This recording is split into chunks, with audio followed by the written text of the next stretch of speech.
Hi friends, ఈరోజు మనం ఓమార్ hydraulic power pack up coil on అయిన తర్వాత కూడా అప్ వెళ్ళట్లేదు. ఆ కంప్లైంట్ దాని సొల్యూషన్ చూద్దాం. మనకి అప్ డైరెక్షన్లో ఈఎస్ఎస్ ఈవిఎస్ రెండు కాయిల్స్ ఆన్ అవుతుంది. ఇప్పుడు ఈఎస్ఎస్ ఆన్ అవుతుంది చూడండి, మ్యాగ్నెట్ అవుతుంది.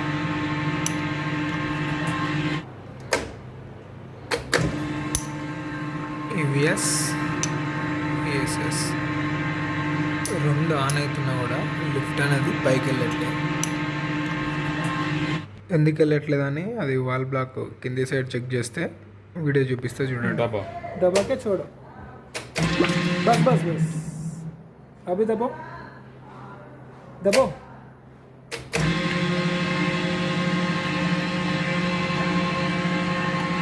अभी दबो दबो, बस. ఈ విధంగా అయితే వీడియోలో చూపించిన విధంగా మన రిటర్నింగ్ హోస్ నుంచి వెళ్ళి ఆయిల్ అనేది రిటర్న్ అయిపోతుంది. అంటే పైకి వెళ్ళకుండా జస్ట్ పంప్ అనేది మనకు రిటర్న్ నార్మల్గా డౌన్ వచ్చేటప్పుడు రిటర్న్ అయ్యే హోస్ పైప్ నుంచి వెళ్ళి ఆయిల్ అనేది రిటర్న్ అయిపోతుంది. అప్ డైరెక్షన్లో ఈవిఎస్ ఈఎస్ఎస్ కాయిల్ ఆన్ అవ్వకపోయినా ఈ విధంగానే అవుతుంది. ఇన్ కేస్ ఆన్ అయిన తర్వాత మనకి ఈఎస్ఎస్లో ఒక బాల్ బేరింగ్ ఉంటుంది. ఆ బాల్ బేరింగ్ లేకపోయినా కూడా ఇదే రీజన్ ఉంటుంది, అంటే రిటర్న్ వచ్చేస్తుంది. అంటే ఇది ఎట్లా అంటే పంపు చేస్తుంది. నార్మల్గా పంప్ అనేది ఆయిల్ పంప్ చేస్తుంది. అది బయటికి వెళ్ళడానికి ఉన్న దారిని ఈ వాల్ బ్లాక్ మూసేస్తే, అంటే బయటికి దారి లేకపోతే అది రిటర్న్ అయ్యే ఛాన్స్ ఉంటుంది. ఇంత ప్రెషర్ తర్వాత అది రిటర్న్ అయ్యే ఛాన్స్ ఉంటుంది. అది నాన్ రిటర్న్ వాళ్ళని దాని డిజైన్ అట్లా డిసైడ్ చేసి ఉంటుంది. అంటే మరీ ఇంత సర్టెన్ ప్రెషర్ వరకే తీసుకోవాలి, అంతకన్నా ఎక్కువ ప్రెషర్ అయితే రిటర్న్ అయిపోవాలి. అంటే ఓవర్ ప్రెషర్ అయిన తర్వాత అది పంప్ అవ్వదు, ఎందుకంటే మనకి అటు వెళ్ళడానికి దారి లేదు కాబట్టి ఆయిల్ అనేది రిటర్న్ వచ్చేస్తుంది. లేకుంటే ఆ వాల్ బ్లాక్ పగిలిపోయే ఛాన్స్ ఉంటుంది, పంప్ పగిలిపోయే ఛాన్స్ ఉంటుంది. అందుకే రిటర్నింగ్ హోస్ డిజైన్ అట్లా ఉంటుంది. ఇట్లాంటి కంప్లైంట్ స్టార్టింగ్లో అక్కడ గండిపేట దగ్గర వచ్చి ఉండే, అక్కడేమో వాల్ బ్లాక్ మరస్ అయిపోయింది. ఇంకొకటి ఇక్కడ కూకట్పల్లి దగ్గర G+4 వచ్చి ఉండే, అక్కడేమో బాల్ బేరింగ్ లేకపోండే ఈ ఈఎస్ఎస్లో ఆ బాల్ బేరింగ్ వేస్తే అది సెట్ అయిపోయింది. ఇక్కడ డైరెక్ట్ అప్ పైలట్ మార్చిన తర్వాత కూడా ఇక్కడ లిఫ్ట్ అనేది పైకి వెళ్ళట్లేదు.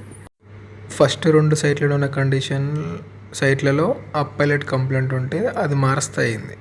అంటే అప్ పైలట్లో కూడా పార్ట్స్ కంప్లైంట్ ఉంటే అది మారుస్తుంది. ఇక్కడ అప్ పైలట్ మార్చినాం.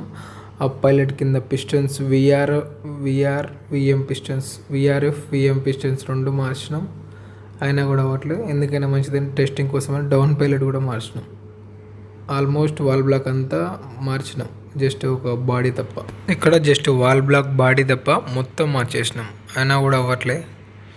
ఇది యూటిలిటీ వాళ్ళతో డిస్కషన్ చేసిన తర్వాత ఆల్మోస్ట్ 10 to 15 days తర్వాత వాళ్ళు కూడా ఇది కూడా మేము ఎప్పుడు ఫేస్ చేయలేదు ఇలాంటి కంప్లైంట్ అని వాళ్ళు కూడా ఇంకో కొత్త వాల్ బ్లాక్ తీసుకొని 1 by 1 అంటే ఒక్కొక్కటి మార్చుకుంటే చూడండి అన్నట్టు చెప్పారు. మ్యానుఫ్యాక్చరర్కి తెలియలేదని మేము కూడా లైట్ తీసుకున్నాం. ఇక్కడ ఏంటంటే ఒకనొక టైంలో వాళ్ళు పంపు కానీ మోటార్ కానీ కంప్లైంట్ ఉన్నా కూడా ఇట్లనే అవుతుందని చెప్పారు. అప్పుడు మేమేం చేసినామంటే ఇదే పంపు వాల్ బ్లాక్ వేరే దాంతో టెస్ట్ చేసినాం, అప్పుడు నడుస్తుంది. మేము పంపు వాల్ బ్లాక్ మార్చిన అనుకున్నాం, కానీ ఈడ పంపు వేరేది ఉండే. అంటే ఇదే మోటార్కి పంపు వేరేది పెట్టి వేరే వాల్ బ్లాక్, ఇదే మోటార్కి వేరే పంపు పెట్టి వేరే వాల్ బ్లాక్ టెస్టింగ్ అయిపోయింది.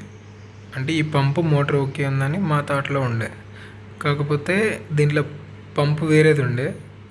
మళ్ళీ వీళ్ళకి పెట్టేసరికి ఆ పంపు కంప్లైంట్ ఉంది.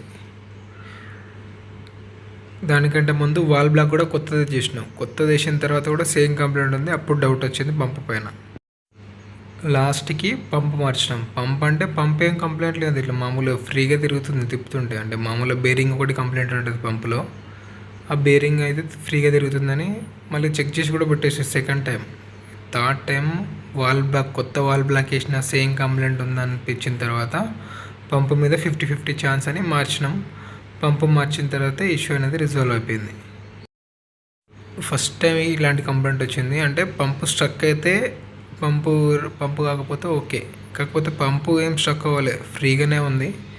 ఆయిల్ పంప్ అవుతుంది, ఆ పంప్ అయితే రిటర్న్ వస్తుంది. పంపు చేస్తుంది కానీ దానికి సర్టన్ ప్రెషర్ రాకపోతే అది రిటర్న్ వచ్చేస్తుంది. ఇది ఫస్ట్ కండిషన్, అంటే ఫస్ట్ కంప్లైంట్ వచ్చింది. మొత్తానికి అయితే ఇష్యూ అనేది రిజాల్వ్ అయిపోయింది.